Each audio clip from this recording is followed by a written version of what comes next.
On today's episode, we're going to talk to my co-host. He's going to be a guest. It's Brad Feld. We're going to talk about mental health, what triggers it, and how to deal with it. We'll hear his story, how he learned to prioritize himself, take care of himself. It involves sleep and some stories of total exhaustion. You're not going to want to miss it. Brad has so much advice to help others and how you can help others that might be dealing with mental health issues. Stay tuned. That's coming right up.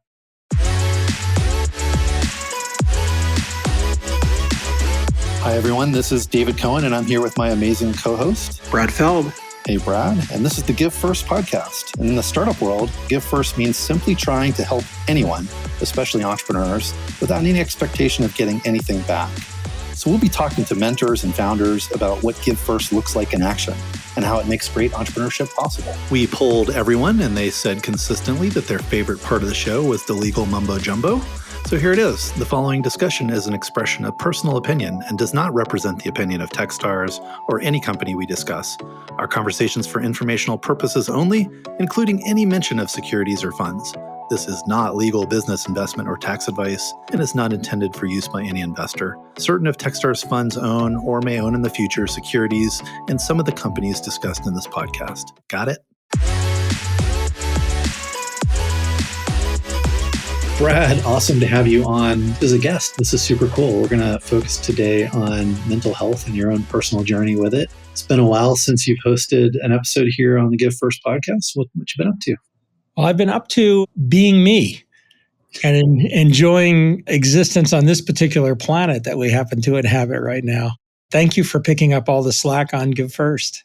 I got totally burnt out on public-related stuff and just decided to take a break from it for a while, basically most of this year. I started dipping back into it some when the second edition of Startup Boards came back out, and I did some podcasts and some stuff around that. But for the first half of the year, I just took a break from it, and I appreciate you as my co-host and good friend carrying on without me. Well, it's good to have you on. And by the way, that second edition of Startup Boards is a jump. It was an awesome sort of reread, but a lot of new stuff in there. So congrats on getting that one out. Thanks. It was the joy of yet another book, which as far as I can tell is just a soul-crushing grind. Once you get past the idea of I'm going to write a book, and then it just becomes a soul-crushing grind to get done with it. How many are there now? Do you even know? 7. 7. Okay. Incredible resource, as are your other books. So you say you took a break. Look, people listening, obviously, last few years have been kind of weird. Pandemic, and the topic today is kind of mental health. So I want to tee you up. I know you've always been good and thoughtful about taking a break when you need to. I've known you for a long time, and I've seen you go through that a few times, prioritizing you and Amy when you need to. And so I want to sort of give you the floor to talk about your own journey with mental health. There's a lot of people I know out there are struggling with that right now or might in the future. So I want them to understand your story and how you've evolved and dealt with it over time. Well, I'll walk through it linearly over time from the past to today. And I imagine some people have heard different flavors of this story that are listening. Hopefully each time there's something new that I say or that is in the story that's a worthwhile pickup. But let me just start with a chronological narrative, which is I started my first company when I was in college, and I really hadn't ever thought about anything around mental health or anxiety probably till my mid-20s. And when I reflect on sort of looking back when I was a teenager and a young adult, I had a lot of anxiety. And a lot of it was channeled in very productive ways, right? It was part of what was the engine of my own energy in terms of the things that I did. Not the only thing, but a contributor to it. But there was a lot of anxiety that was floating around that really culminated in my mid-20s in a very significant depressive episode. And that depressive episode ended up lasting about 2 years. And it happened at the confluence of 3 things. One was I had my first marriage blew up. And we didn't have kids. We were in our early-ish 20s. So it was more like just a really, really bad breakup of a relationship that I'd had since high school. Second was that I was in a PhD program while I was running my first company, and I was very ineffective and unhappy. I was a shitty PhD student. I was spending all my time running my company. But I had a lot of identity wrapped up in this notion of being sort of a high achiever, including a high achiever in academia and the program I was part of. And that blew up. I like to say with the benefit of hindsight, I got kicked out of the PhD program. It was not quite that dramatic, but it makes me feel better to dramatize it, to think of them like the bouncers carrying me out of the bar and throwing me on the middle of the road and the car swerving to just miss me. That's kind of what I felt like at the time. Definitely a cooler story.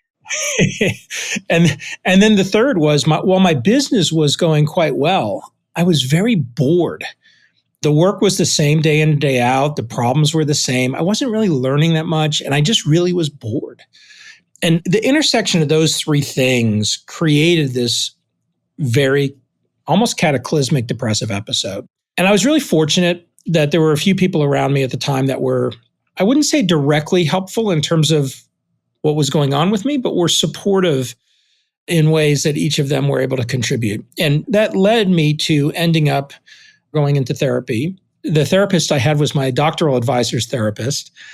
And I was terrified of therapy. I felt huge shame. The whole idea that as a CEO of a company, the mantra that got thrown around for a while is that you can't show any weakness. But the whole idea that not just as a CEO, but sort of as a person, I was struggling with this stuff was really difficult for me on top of what I was already struggling with. If you add on to that, it turns out I was quite functional when I was depressed. So I was able to get up in the morning and go to work and do my work. I probably didn't have as much energy as I normally did. If you knew me well, you might say, he's a little off. He's not quite as enthusiastic about things. And if you didn't know me very well, you'd be like, I don't know, everything seems fine. And I would put my energy into work and I would come home at the end of the day and I'd have nothing. I'd just be uninterested in doing anything. And my, ends of the days post work were laying on the couch, not even watching TV, just laying on the couch, staring at the ceiling. I'm a huge reader. I love to read, couldn't read anything.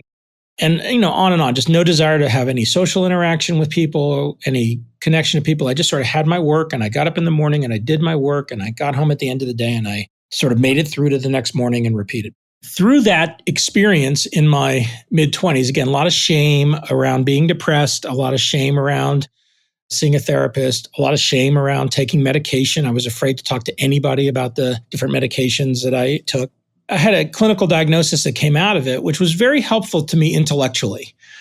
And that clinical diagnosis was obsessive compulsive disorder. And it helped me start to intellectualize what was going on. It didn't help solve and address the fundamental issue of how I was feeling, but it let me put some framing on it in a way that I could respond to it. And ultimately was very effective at helping me not necessarily eliminate the anxiety, but start to have effective responses when I was feeling different ways.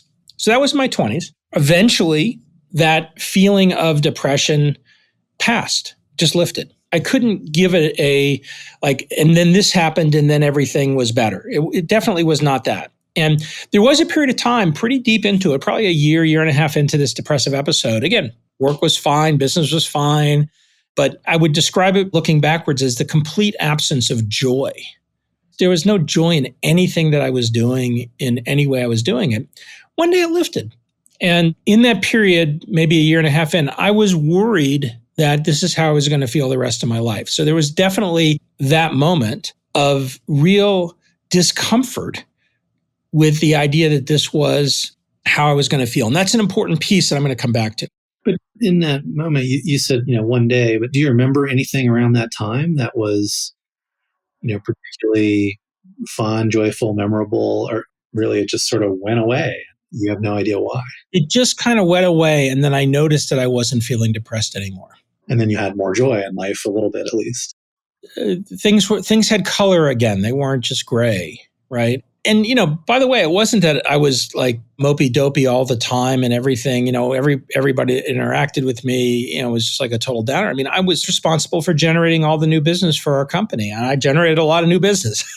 I had a lot of interactions that were social interactions in a work context, and I was effective at it, but it just wasn't absence of joy. Like I was just doing the shit that I didn't really want to do.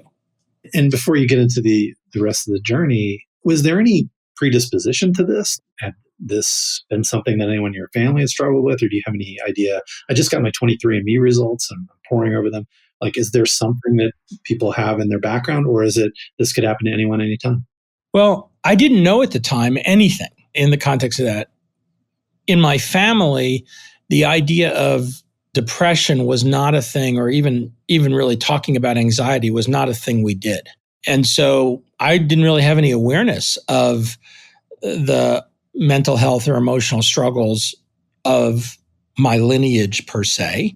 When I understood that I had obsessive compulsive disorder, which when I was diagnosed was in the early 1990s, it was not particularly well understood. And it was not well understood how to treat it. I was fortunate in that the psychiatrist I had was one of the areas that he focused on was related to OCD. And so he was quite interested in it. And again, the intellectual element of it was powerful. But when I looked back at my teenage years, after I had been through this episode, was on the other side of it, was no longer struggling with depression, but still struggled with some of the anxiety and the OCD activity that I was still working through. It was very, very clear to me that as a teenager, I had OCD. The characteristics of it were crystal.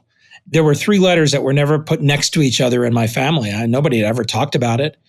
Nobody had ever said, Brad, why do your shoes always have to be straight in the closet a certain way? And why are you constantly turning the pencils around so that the erasers and the points are aligned with each other and they're parallel to the side of the desk? And why, when I walk in your room, is everything in neat little piles a certain way?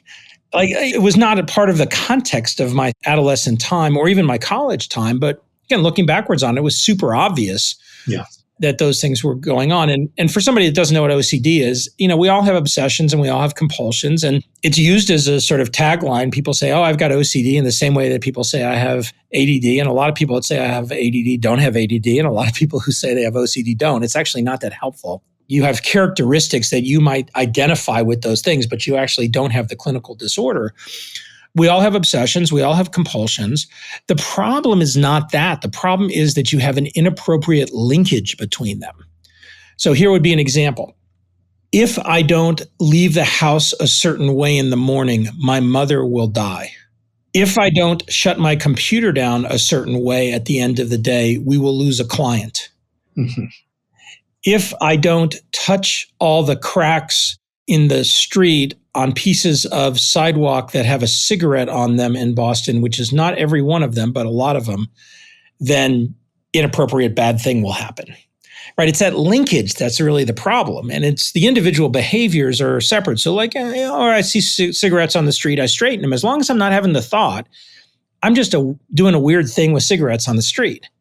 Totally. I mean, when I watch Florida State play football, I sit on the couch in a certain spot and I feel like if I move, they're going to lose. But that's it. Nobody's going to die. I'm not going to business. It's a superstition more than a problem. Right. And so it's sort of taking that superstitious problem and turning it into this anxiety linkage thing, which, by the way, really ultimately is about trying to control your environment. So again, separate the intellectual from the way it feels. Like, it was helpful for me in that time period to dig into it intellectually, just based on how my brain works and how I like to think about things. However, that was not the thing. Understanding it intellectually didn't solve any of the problems, but it just allowed me to process it the next layer down. But back to the question you asked, no, there was no real systematic path to feel better. I just realized one day I felt better, and that was awesome. So after the mid-20s, I assume you had some other waves or periods in your life. Were they as long? Were they shorter? And do you always know you're in it? Do you know how to get out of it when you are in it? Yeah, I think that the 2 profound ones for me were one that happened after 9/11. 9/11 coincided with really the acceleration of the collapse of the internet bubble. So the internet bubble was already bursting by then, but it really was still sort of hanging on. And then 9/11 was sort of the shatter point for lots of things in our society, not just the internet bubble. And this will be a recurring theme. I was so exhausted when 9/11 happened because of all of the shit show that was my work. And I was exhausted from not just the pain of trying to deal with all these companies failing and just figuring out how to survive that, but also from the prior 3 or 4 or 5 years of the inflation of the internet bubble, which was an incredibly exciting but also extraordinarily intense time. worked huge hours, traveled all over the country. At that point, I was doing some international investing as well. So I had some international stuff. I was just exhausted, physiologically crushed. And then 9/11 happened, and I had taken a red eye to New York the night before and the morning of 9/11. So I was in Midtown when the first plane crashed in the tower. I was fast asleep at the Benjamin Hotel. I didn't have any meetings till noon, but I sort of woke up in this disoriented state between the first tower and the second tower falling with nobody, like Amy was on her way to the airport to fly to New York because we were going to spend a week in New York and then go on to Paris for her birthday. Like just the emotional stuff going on around that and this desire to get back to Boulder as quickly as possible. All of that cascaded and triggered a pretty intense 3-month depressive episode. However, most of the US was really affected by 9/11 in a dramatic way. And I think there was an enormous amount of sadness, depression, misery, reevaluate of some stuff. So that depressive episode sort of, I like to say, hid in plain sight. Like I was super depressed, but so was a lot of other people. So, so what? The next one, and the one that I think was really transformative for me in the context of talking about it. And by the way, even in that one, I still had a lot of shame around being depressed. And, I had to go get up and go do my work and hang in there and all that sort of thing. In 2013, this was the one that was the real change for me. And by the time I got to this depressive episode, I wasn't feeling the stigma associated with depression as much. I also wasn't afraid this was how I was going to feel forever. And after I processed the 2013 depressive episode, I realized I'd had lots of other shorter depressive episodes.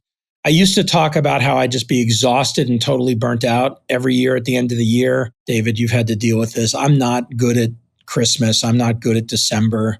Yeah, see you in January. Yeah. By Thanksgiving, I'm like, I'll see you on the other side in the new year. And I'm available and around, but I'm not interested in going to the parties and I'm not interested in having stuff with other families and shit like that. And I used to just say that was the end of the year. I was just burnt out and tired and need a break. Wasn't what was going on. I was getting depressed every year at the end of the year. And one of the pieces was I was just exhausted. And that was kind of the time frame that I could use to recharge, but the exhaustion was what was triggering the depression. The 2013 depressive episode, in a lot of ways, came out of nowhere. Work was going great. Foundry was doing well. Techstars was growing and was super exciting. I had a lot of fun and interesting things. Sure, there were some companies that were messed up in my world, but not too many of them. Amy and I were doing awesome in our relationship, really happy place. I was in good shape. I had run earlier in 2012 a 50-mile race. Mm-hmm. So I trained as much as I trained for anything and did this huge 50-mile race, which was a big accomplishment. Had a great summer, was in incredible shape. And then I had a series of things happen. I had a very scary bike accident on a trip that ended up being, stitches and lost a tooth and stuff like that. Nothing damaging, but it was scary. It was a real, I like to say, 15 or 20 seconds of abject terror, followed by a bunch of pain and discomfort, but ultimately nothing tragic. But I didn't really take care of myself after that. I didn't really recover. And I didn't really recover from the 50-mile race. And then on, kind of kept schlepping myself all over the place. And same thing, I got exhausted. In the end, I had a kidney stone and I ended up having a surgery at the end of the year.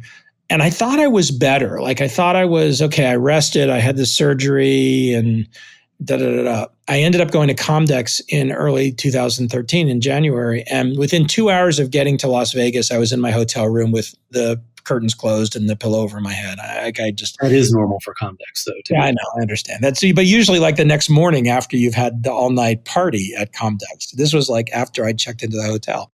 And the point of that one is here, it was pretty easy for me to intellectualize that it was exhaustion and that I just physiologically and physically wore myself out. And that's what tipped me over into depression. But there was a bunch of other stuff in that as well. But this time, one of the big differences was I just didn't feel the same stigma. I've been writing on my blog for a long time. So I just started writing about it. I wrote about the experience I had. You probably remember those blogs. Like I wasn't whiny about it. Oh, woe is me. I'm depressed. Please come talk to me and make me feel better. I was just sort of exploring the experience out loud and not feeling shame, not being like, I need to hide this. I need to like somehow show everybody I'm okay. And as part of that, I did a bunch of things, some experiments, but also just some tactical things that helped a lot as I sorted out what was going on with, in my case, depression and anxiety, but sort of more broadly, all of the stresses that founders feel and that I was feeling in the context of that. And in that, I had many, many people, more than 100 people. Most of them, their names would be recognizable by the people that are listening here if I just went down the list, who reached out to me. And in a lot of cases, I was the first person they felt comfortable, other than maybe a spouse or a partner or a therapist, reaching out and talking to about their own struggles. And in some cases, I was the first person, period, where they hadn't been comfortable talking to a partner or parents or therapist or anyone else. And those conversations were very profound to me, partly because I was still in this depressive state, right? It wasn't an intellectual exploration of how mental health works. I was struggling, and I'm open about my struggle. And I'm now talking to other people who are either struggling or have struggled and sort of navigated through it, and relating at the emotional level versus an intellectual level about what they were going through and what I was going through. And I came out of that with a very, very deep conviction that eliminating the stigma associated with mental health, especially in entrepreneurship, but broadly written society, was important. And important to try to, as part of what I did, just eliminate the stigma, where some of that is just telling the stories, just saying, look, you can be successful, you can have a successful life. And at the same time, we're just big bags of chemicals. And sometimes the chemicals don't mix quite right. And sometimes the bag leaks. And sometimes somebody tosses a new chemical into the system, or you inadvertently get whatever. And sometimes, the chemicals are and now I'm torturing the analogy, but the chemicals evolve and become new things. But just like all of these things are not controllable. And when you're in a position of high stress, which all entrepreneurs are, or at least I think all entrepreneurs are in a position of high stress, that's part of the experience. There's lots of different ways that it comes out. And some of those ways are productive. And some of those ways are very non-productive. Some are self-destructive, but all of them are worth contemplating and understanding as, you try to live your one life in the best way you can. So I know, speaking of stories that you have shared in the past about this, but also in the Techstars Entrepreneur Toolkit, you told your story, but there are others telling their stories and some tactical advice there.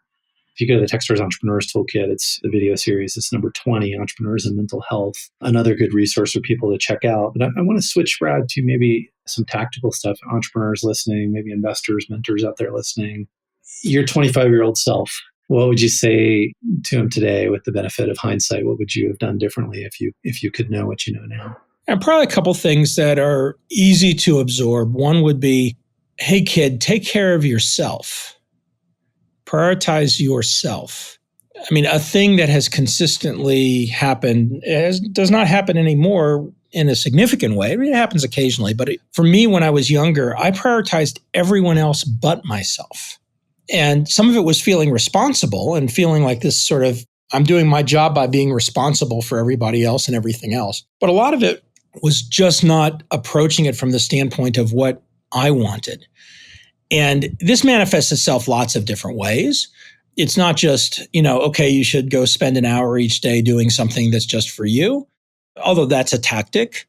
I'll give a totally different example, which is I created a self-identity for much of my adult life as that guy who woke up at 5 o'clock in the morning, no matter what time zone I was in. You probably remember some of this because it overlapped with it. This stopped in 2013. I was still awake, depending on the time zone, because I was. You'd be awake and I'd be getting up, but it was predictable. Like, oh, he's in New York. He's going to be up at 3 o'clock in the morning Boulder time. No problem. And I just created this self-image and this narrative around myself. And I had a lot of ego attachment to it. And I would talk about it and I would do it. Didn't matter whether I got 1 hour of sleep the night before or 10. I got up at 5 o'clock in the morning and the alarm went off and off I went. And I solved it by doing two things. One was sleeping on airplanes or pretending to sleep on airplanes, thinking I could sleep on airplanes. And I traveled a lot, so I theoretically got a lot of sleep. Turns out that was all shitty sleep. And the other was I binge slept on the weekends. And you probably remember some of this. Like it's 2 o'clock in the afternoon and I'm still asleep on Saturday afternoon because I'm just crashed. When I got depressed in 2013, I decided to not use an alarm clock. and stopped setting an alarm clock. And I started my day's meetings at 11. And Amy had standing instructions that if I wasn't awake by 10:30 to wake me up. I also started going to bed much earlier. And for 6 months, I slept at least 12 hours a night for 6 months. And I say slept, I was in bed, right? So I go to bed at 8, 8:30, 9. Again, I'm depressed, so I'm going to bed early. I'm not necessarily falling right asleep because it's hard to fall right asleep when you're depressed, but I would be in bed a good solid 12 plus hours for 6 months. After a couple of months of it, I'm like, yeah, I'm not laying in bed because I can't get out of bed to go do a thing. I'm laying in bed because I'm just really fucking tired because I haven't been taking care of myself. So there's a whole bunch of flavors of that. I would say prioritize yourself and take care of yourself. The next is most people, even when they're trying to be helpful when I was depressed, were not helpful. A lot of the shake it off, a lot of the you'll be fine, comforting, patting somebody on the back, a lot of the what can I do to be helpful, which I find profoundly unhelpful because I'm depressed. I can't make a fucking decision about anything, nor do I want to. And now you're asking me to tell you what you can do to help me. That's not helpful. And so the advice would be don't listen to all the people around you who are giving you advice. Except for me, your future self talking to your younger self. Right? And perhaps any doctor that you might be interacting with. Yeah, for sure. I mean, the people that I ended up listening to were my therapist, and that was it. However, recognize that there's a lot of people around you who are concerned about you, and that it's not your responsibility to solve their concern, but your awareness that they're concerned could be helpful to you. It did help that even though Amy wasn't saying do this, do that, it was helpful to know that she was concerned about me and to know that she was there if I needed something. It was very helpful that my first business partner, Dave Joke, who had to deal with me being depressed in my 20s, would periodically show up at my office, and I'm sure he coordinated with my assistant for when I was available in the afternoon, and say, hey, I'm here. You want to go for a walk? And actually, he wouldn't say, you want to go for a walk? He'd say, hey, I'm here. Let's go for a walk. Because he knew I liked to just walk around. It was nice outside. And we would go for a walk. Sometimes we wouldn't say a word to each other. We'd just go for a walk for an hour. But I knew that he cared about me. So you sort of search for those moments versus sort of repel everyone who is showing up and being concerned about you, but not in a way that's helpful. And then the last advice I would say is experiment with all the inputs. I think we lose sight often of how much things impact us. And those inputs would be things like the food you eat, the sleep you get, what you drink, what drugs you do. And what you drink is not just alcohol, but caffeine. And here's an example. I thought I was drinking too much coffee, so I switched to tea at one point. And I think I was drinking like 20 black teas a day. And I said this to, I can't remember now whether it was a psychologist or a doctor. And the doctor just broke out laughing, whoever it was, and said, well, 20 cups of tea a day is about 7 or 8 good cups of coffee. Yeah, well, let's switch to Mountain Dew or something. What? I thought tea was okay. Which, again, intellectually, I probably knew it wasn't, but I was like, just knowing that that's going to set you off. What are those things? And then play around with them and find out what are more helpful zones. And they're not just, when I say inputs, they could be things like exercise. They could be things like how much interaction you have with other people. But experiment when you're in a depressive state versus lock yourself down in a way or go the other direction. Okay, I'm depressed, so the only way I can get through the evening is to have a bottle of wine. Well, that might actually be not the thing that's helping you navigate through. Brad, awesome. I want to thank you, as always, for sharing your story and some thoughts about how others think about what you've been through and what they might be dealing with. I know I speak for a lot of people listening. You've shared so much so openly. You've been part of the movement of, publishing like how the secrets of venture capital work and how term sheets work. And this is just another example of that, right? I think when you're willing to talk about these hard things and put them out there, it helps so many other people. So I know people listening would want to thank you for that. So I'll do it for them and say thanks for sharing. You're welcome, David, and all the people that you're being a proxy for. Awesome. Thanks, Brad. My pleasure. Thanks a lot for listening to the show today. We'd love to hear your feedback, ideas, or who you'd like to hear next on Give First. And please leave a rating and review, ideally a good one. And reach out anytime to podcasts@techstars.com, or on Twitter, I'm @David Cohen. See you next time. Don't forget, give first.